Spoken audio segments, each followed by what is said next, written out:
programang ito ay rated SPG. Striktong patnubay at gabay ng magulang ang kailangan. Maaaring may masiselang tema, lengguwahe, karahasan, sexual, horror o droga na hindi angkop sa mga bata.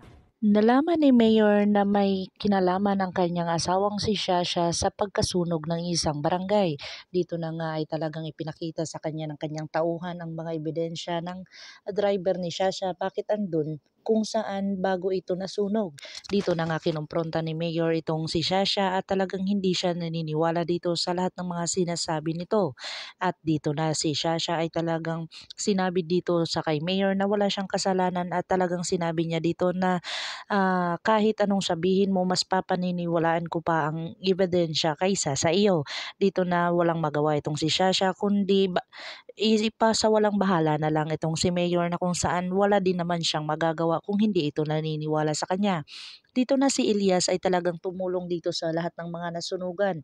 Dito na rin ay talagang tinulungan ng kanyang ina itong si Banet at lumikas at naghanap ng isang bahay na matutuluyan. Dito na nagdala si Elias ng damit ni Banet na kung saan damit ng kanyang asawa noon. Ibinigay niya dito kay Banet at sinabi niya dito na dapat ingatan ni Banet dahil sa gamit iyon ng kanyang asawa at talagang iniingatan iyon ng kanyang asawa.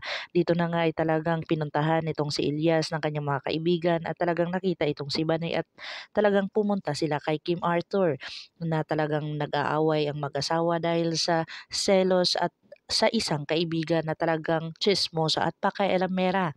Dito na nga agad-agad na sumugod sila na kung saan pinag-isipan nila muna bago sila gumawa ng paraan.